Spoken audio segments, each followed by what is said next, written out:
26 y muere el año 1984. Su obra no se encuentra claramente encuadrada en una disciplina concreta. Lo vamos a considerar filósofo por deformación profesional, aunque se ha encuadrado su obra en la sociología, en la historia. Su obra es bastante extensa. Dentro de sus títulos más destacados se encuentran Historia de la locura en la época clásica, La arqueología del saber, Las palabras y las cosas, Vigilar y castigar o Historia de la sexualidad. Fue miembro del Collège de France hasta su muerte, ocupando la plaza que dejó vacía Jean Hippolyte. Entre sus intereses se encuentran los excluidos de la sociedad, los locos, los delincuentes, los anormales, y dedica gran parte de su producción al estudio de los fenómenos de normativización, es decir, la manera que tienen las sociedades de establecer lo que es normal y lo que no lo es, y también los fenómenos de exclusión que hacen las sociedades con los individuos que son considerados anormales. En su obra se encuentra una llamada constante a la resistencia, aunque asumiendo siempre que la resistencia necesita obtener un poder para lograr sus objetivos. Donde hay poder, hay resistencia, es uno de los lemas de su obra. ¿A qué resistir y cómo? Podría ser una de las preguntas que subyace a toda su producción. Según el filósofo francés Gilles Deleuze, su obra está marcada por tres grandes temas: el saber, el poder y el sujeto. Aunque se puede hacer una división de su obra partiendo de esta clasificación, conviene tener en cuenta que los tres temas están presentes en todos los periodos de su producción. Podríamos decir que en el primer periodo investiga cuáles son las condiciones de posibilidad del saber, es decir, bajo qué condiciones se da un saber y por qué determinados saberes son considerados verdaderos y otros no. De qué manera se construye un saber y de qué manera ese saber impone unas verdades y excluye otras. Por ejemplo, en Historia de la locura reconstruye el nacimiento del saber psiquiátrico y cómo este saber afirma la verdad del psiquiatra y excluye la verdad del loco. Por lo que aquello que dice el psiquiatra es considerado verdadero y aquello que dice el loco es considerado fruto de un error. Ya desde el principio se ve la relación entre el saber y el poder. Es aquel que detenta un poder el que diseña un saber, aunque siempre se encuentre la posibilidad de resistir a ese diseño. Por ejemplo, en una clase es el profesor que detenta el poder el que decide lo que se dice y lo que no se dice en esa clase, y por lo tanto determina a través de lo que se dice y de lo que no se dice lo que se sabe y lo que no se sabe. Es más, también decide cómo ha de saberse, a través de un examen, de un trabajo, de una exposición oral, etc. Lo podemos comprender fácilmente si pensamos en el estudio de la historia. Dependiendo del modo de pensar que tiene un profesor, explicará la historia de maneras muy distintas. No es lo mismo explicar la historia de Europa haciendo hincapié en la colonización que haciendo hincapié en los descubrimientos. En el segundo periodo, Foucault investiga cómo funciona el poder y, por decirlo rápidamente, viene a definir dos grandes modos de funcionamiento, que en el fondo son dos maneras de funcionar que suelen darse a la vez. La primera, el primer modo, es el poder como sometimiento del otro bajo un discurso normalmente manejado por una institución. Un ejemplo de esto sería el loco sometido al psiquiatra. El poder es, en este caso, una manera de someter la voluntad ilimitada de la locura a la voluntad del otro, que es el psiquiatra.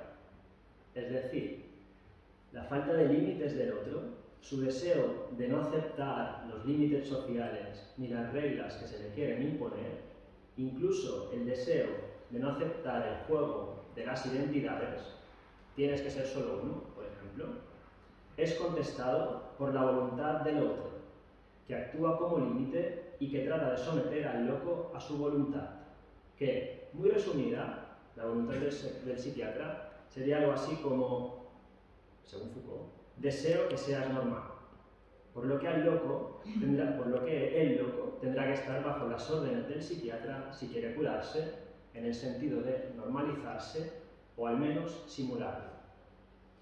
El segundo modo de funcionamiento es el poder como gobierno del otro, es decir, el poder que se da en la relación con el otro, el poder como manera de determinar y de influir en el comportamiento de los demás.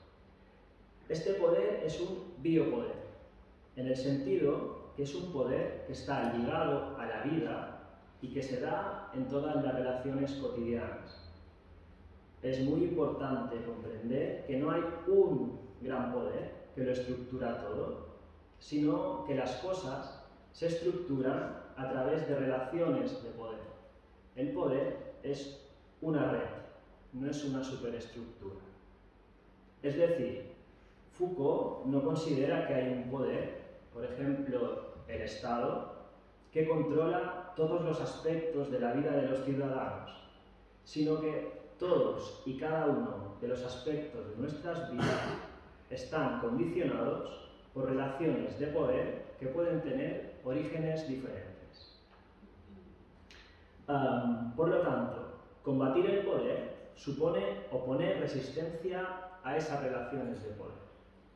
No podemos combatir el poder, porque no existe, sino que debemos combatir los poderes que vamos detectando. El poder psiquiátrico, el poder carcelario, el poder médico, etc. Pero también los diferentes poderes que van apareciendo en las relaciones cotidianas con los demás. Esto significa que en el trabajo, en la amistad y en la pareja también hay relaciones de poder, intentos de gobernar a los demás. En este sentido, la resistencia al poder se da también en la relación, por ejemplo, en la relación entre el paranoico y el psiquiatra. Para cada poder concreto, poder psiquiátrico, poder carcelario, etc., y para cada relación de poder entre un médico y su paciente, por ejemplo, debemos desarrollar una resistencia concreta. La resistencia al poder psiquiátrico no será la misma que la resistencia al poder carcelario y tampoco será la misma resistencia al poder que puede existir dentro de una relación de pareja.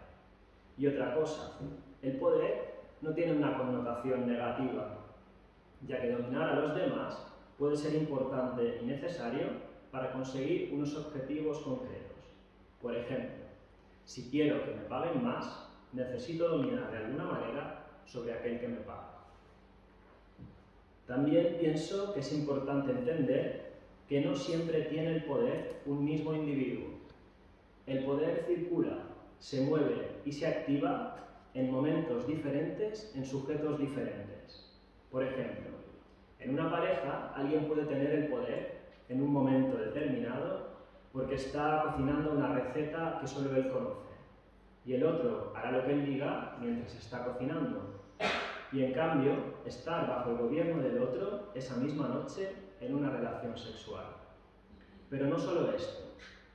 Alguien puede formar parte de la resistencia a un poder empresarial autoritario como integrante de un sindicato y, sin embargo, formar parte de los que ejercen el poder en la fábrica en la que trabaja, ya que es un oficial con autoridad para gobernar a los demás. En relación al tema del sujeto, el tercer gran tema, según Deleuze, podemos definir el sujeto en Foucault como la forma que alguien tiene de estar en el mundo. Por ejemplo, ser un empresario de éxito que piensa que la vida es breve y que se comporta de forma agresiva es una subjetividad concreta. Otra cuestión importante para el tema del sujeto es que el sujeto en Foucault es creado, es decir, es producido. Al empresario lo han creado unas circunstancias determinadas. Hay dos formas de crear sujetos en Foucault. La primera es la sujeción, es decir, el sujeto que se crea a través de diferentes técnicas de poder. Por ejemplo, la disciplina escolar es una técnica de poder. Se trata de una manera de crear sujetos, ya que la disciplina, estar sentado en una silla, ir al ritmo del timbre, no hacer movimientos extraños en clase, etc., sujeta en el sentido de que crea unos comportamientos y unas formas de pensar. No me puedo mover, deja esto para luego, ahora debo concentrarme en lo que está explicando el profesor, etc. Y por lo tanto, crea sujetos o formas de subjetividad marcadas por esas sujeciones disciplinarias. El que ha sido sometido a una determinada disciplina escolar se comportará de una manera, tratará de sentarse bien, de no hablar muy alto, etc. Pensará de una manera, de una forma más analítica, partiendo de enunciados, etc. Y percibirá el mundo de una manera, a través de unos horarios marcados, de espacios divididos, de un tiempo separado entre trabajo y ocio, etc. Por lo que en esta acepción, el sujeto tiene el sentido de mantener atado a alguien a un determinado orden. El sujeto es creado por aquello que lo mantiene atado, por un poder. El sujeto sería la manera de comportarse, de pensar y de ser que se crea a través de una relación de poder. De una forma o de otra, todos nosotros estaríamos inscritos en relaciones de poder que habrían creado formas de subjetividad. Por ejemplo, si mis padres no me dejaban comer dulces y me castigaban si lo hacía, eso creará una forma de que yo sea sujeto. Me sentiré culpable al comer dulce o generaré aversión hacia él. Y esa culpabilidad o aversión formará parte de mi subjetividad, de mi forma de ser en el mundo. La segunda manera de producir subjetividad, sujetos, de crear sujetos, es el autogobierno. Esto implica al sujeto que se crea a sí mismo a través de una hermenéutica de sí y de unas tecnologías del yo. Es decir, la hermenéutica de sí es la interpretación de uno mismo. Por ejemplo, a través del análisis de los sueños, en los que uno puede pensar que descubre cosas sobre sí mismo o proyectar deseos. En el descubrimiento de uno mismo a través de los sueños, es decir, a través de la interpretación del sueño, se elaborarán unos mensajes sobre uno mismo. Por ejemplo, si yo sueño en un pozo oscuro e interpreto que hay algo que me pone triste, voy a tratar de descubrir la fuente de mi tristeza y cambiarla, por lo que actuaré de una manera determinada y cambiaré aquello que decido que causa mi tristeza para estar más alegre, lo que tendrá como consecuencia una manera de estar en el mundo más alegre. O puede que me sumerja en el pozo de la tristeza porque piense que no hay salida. Sea como fuere, interpretar las imágenes de uno mismo tiene consecuencias, ya que en la propia interpretación se crea una intención de cambiar algo o se busca descubrir algo. Por otro lado, las tecnologías del yo son aquellas técnicas a través de las que uno aprende a autodominarse. Por ejemplo, para resistir el miedo a la muerte, los estoicos proponían la técnica de visualizar la propia muerte. En esa visualización se trataba de comprender que el mundo seguía después de la propia muerte, por lo que la propia muerte era insignificante. La comprensión de esa insignificancia tenía un efecto tranquilizante que dotaba al sujeto de serenidad, por lo que la manera de estar en el mundo adquiría una calma que se podía trasladar a otros aspectos de la propia vida. Otra forma de autodominio sería el dominio de las pasiones. Por pasiones podemos entender, por ejemplo, las pasiones sexuales. El individuo que conseguía dominar sus deseos sexuales a través de la resistencia íntima lograba más poder sobre sí, ya que no estaba sujeto o gobernado por esos deseos. Es decir, el deseo no dirigía su vida, sino que él podía gobernar sobre sus propios deseos. Gracias a esa resistencia frente a las propias pasiones, se adquiría poder sobre uno mismo y, en consecuencia, poder sobre los demás. ¿Cómo? Si uno lograba dominarse, adquiría la fuerza necesaria para poder dominar a los otros, ya que si se controlaba esa otredad, los deseos y fantasías que venían de fuera, como de otro lugar, pero que a la vez se manifestaban dentro de uno mismo, también podía controlar a los demás, que también eran otredades, es decir, otros que estaban fuera de uno mismo.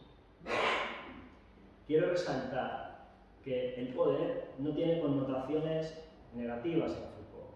El poder es productivo, igual que la resistencia. También quiero decir que el poder es creativo, crea sujetos, saberes y maneras de relacionarse.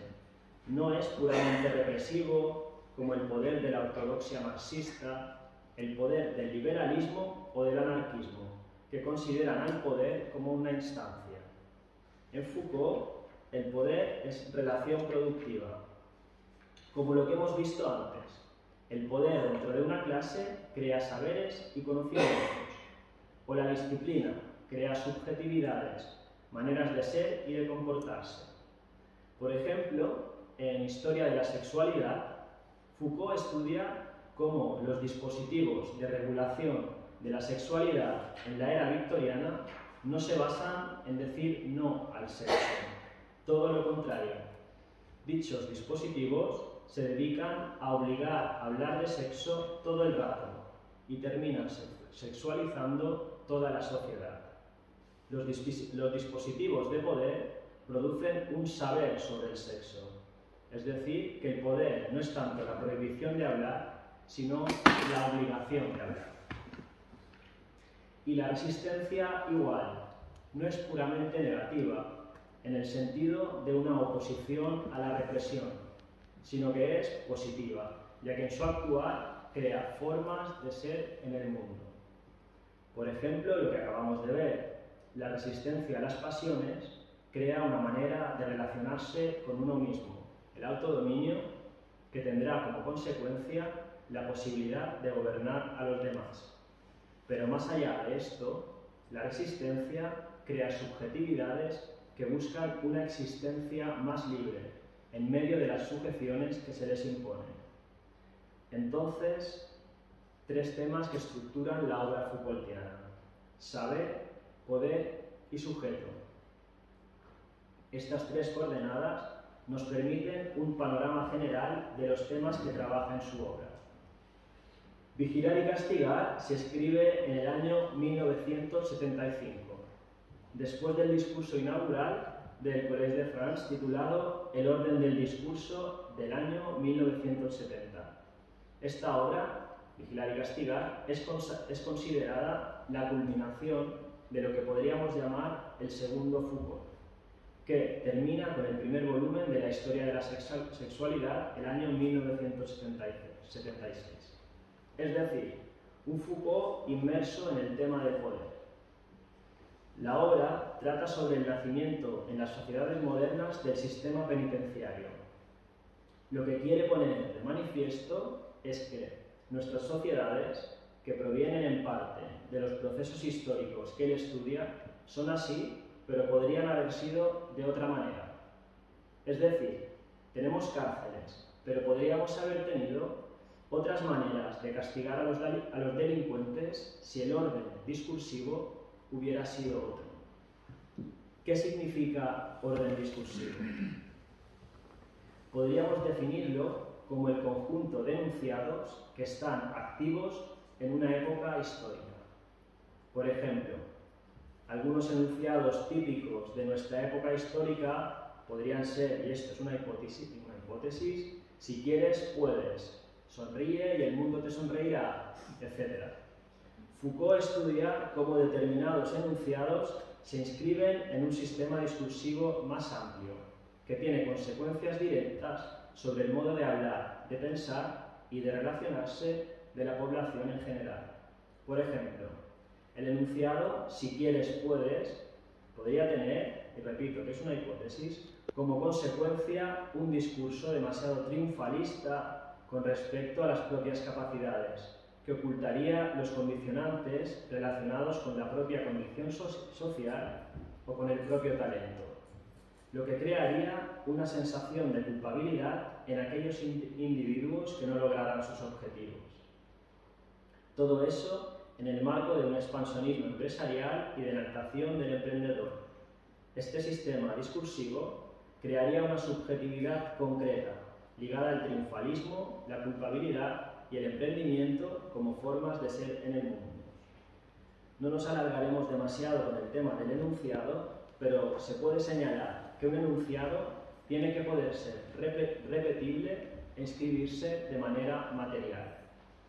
No es extraño encontrar en muchas superficies variantes del si quieres puedes. Y si quisiéramos realizar una investigación más profunda, seguramente podríamos encontrarlo también en algunos textos legislativos y en otros productos, películas, novelas o contratos laborales. Por ejemplo, lo podemos encontrar en eslóganes políticos, Yes we can, Sí se puede, en libros de autoayuda, en tazas de Mr. Wonderful, en la lógica del emprendedor, etc. Por lo que los enunciados, para formar parte de un orden discursivo, deben encontrarse en ese orden expresados de muchas maneras diferentes y en distintos ámbitos, inscritos materialmente y repetidos muchas veces. Entonces, el orden discursivo necesita inscribirse materialmente, o el orden discursivo es material. Vamos a entender los cuerpos como si fueran un material en el que se pueden inscribir enunciados. Esto no es difícil de comprender si pensamos en los tatuajes o en las heridas, pero tenemos que ampliar un poco la noción de enunciado. El enunciado no tiene por qué verse de buenas a primeras. Una manera de sentarse puede ser también un enunciado. ¿Qué está diciendo? Si el individuo está bien sentado, muy recto y con las manos sobre las piernas, está diciendo: sentarse bien es importante, hay que mantener una buena postura corporal, se deben guardar las formas, o lo que sea. En cambio, si el individuo se encuentra con la espalda medio apoyada y las piernas estiradas, está diciendo: me da igual, no me importan las formas, etc. Así es como entiende Foucault la noción de enunciado, por lo que el cuerpo es un material maravilloso para transmitir enunciados, por su condición material y por su posibilidad de repetibilidad. Hay muchos cuerpos, y si se graba un enunciado en un número importante de cuerpos, estos cuerpos trasladarán el enunciado a muchos sitios, ya que se mueven. Pero volvamos a vigilar y castigar. En esta obra, Foucault estudia el nacimiento del sistema penitenciario de nuestras sociedades. Resumiendo mucho, igual que hace en Historia de la locura en la época clásica, Foucault se aproxima a la época histórica que quiere explorar, marcando la discontinuidad con la anterior. Esto tiene que ver con el interés que tiene en estudiar las discontinuidades más que las continuidades. Es decir, no le interesa ver cómo se pasa de una época a otra, sino aquello que separa una época de otra. La obra pretende estudiar el nacimiento del sistema punitivo penitenciario como fenómeno que se impuso en toda Europa. El sistema de castigo inmediatamente anterior es el suplicio. En el suplicio, el cuerpo es destruido a través de la tortura sistemática que lleva a cabo el verdugo. Si retornamos a los tres temas que remarca Deleuze, nos encontramos con que en el suplicio si nos fijamos en el cuerpo, ocurre lo siguiente. Por una parte, se genera un saber, el saber de la destrucción del cuerpo y del alargamiento de la vida para que el condenado viva el máximo de tiempo para presenciar su destrucción. Pero no solo este saber, también se da otro saber, el saber de que el rey no puede ser destruido.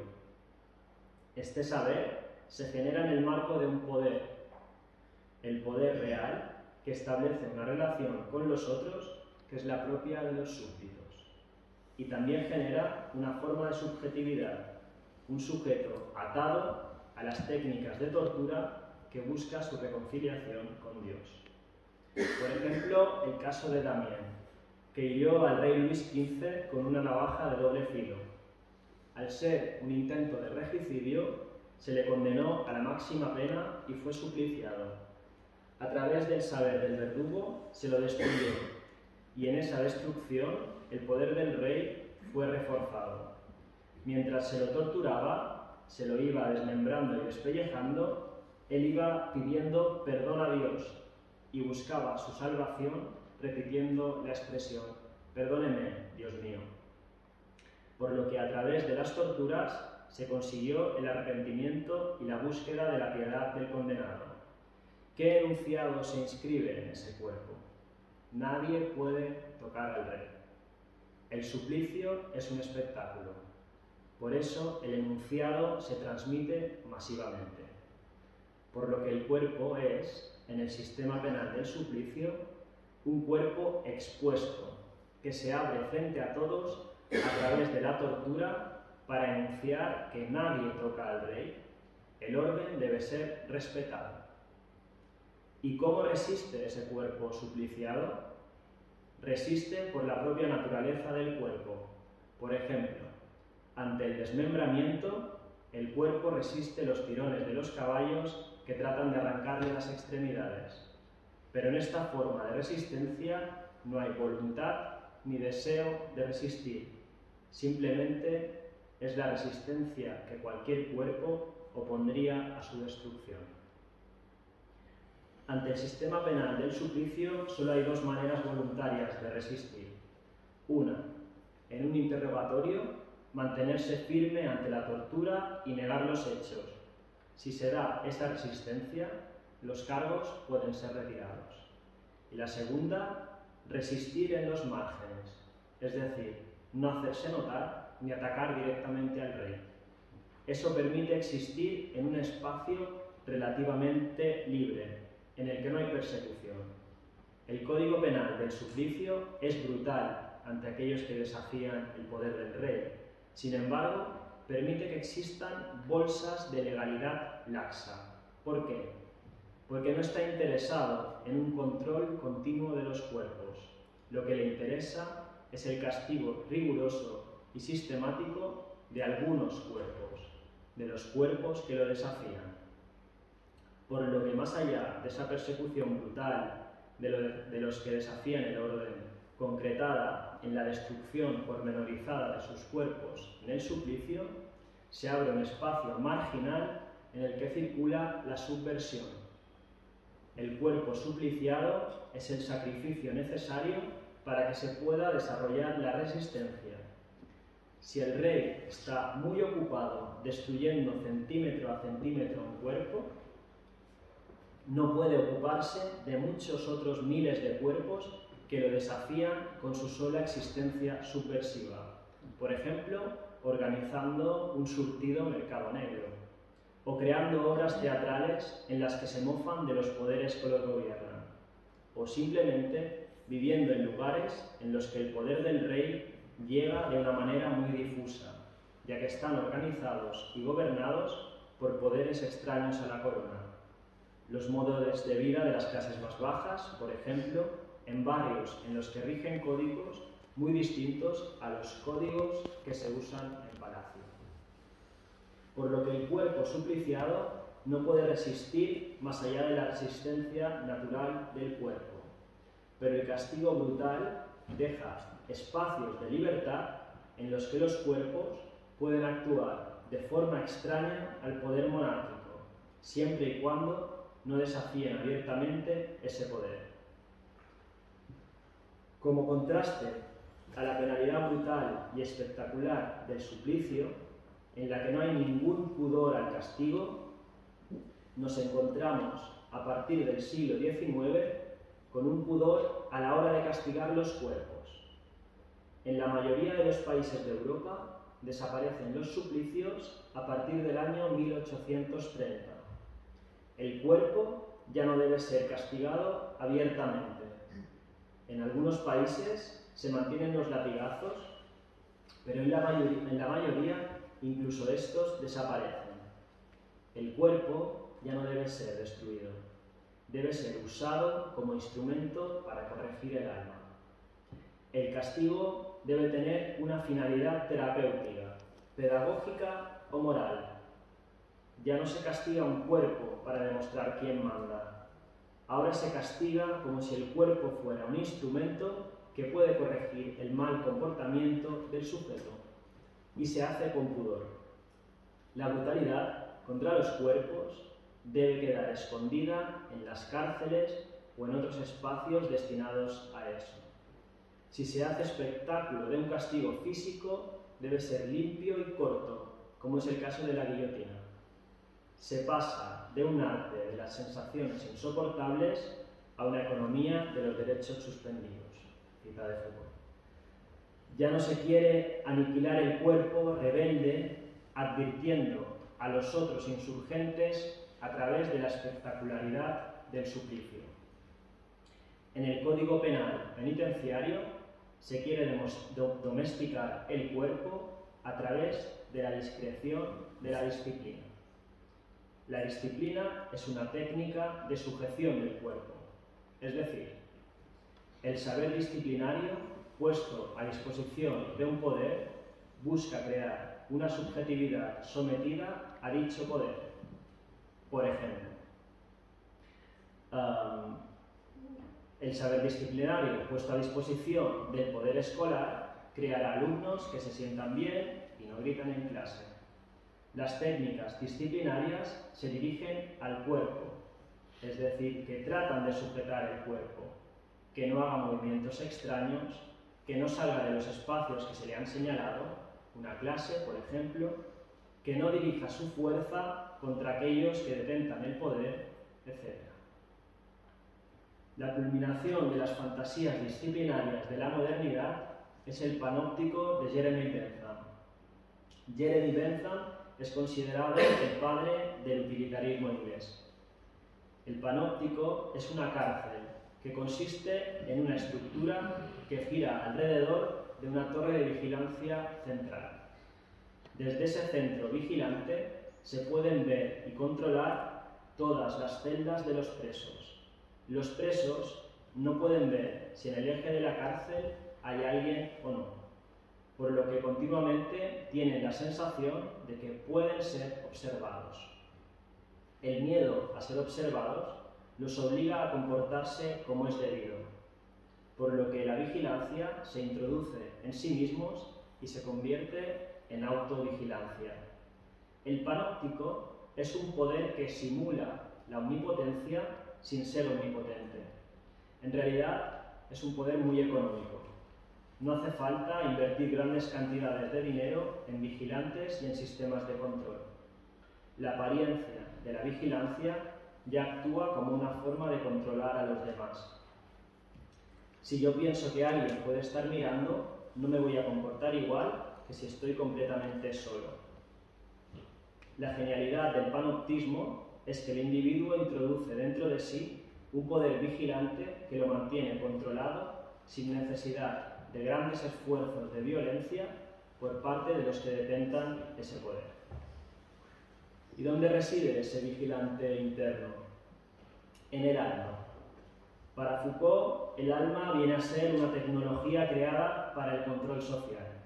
Es decir, es en el alma, como supuesto núcleo de la identidad, donde se introducen aquellos sentimientos necesarios para el autocontrol.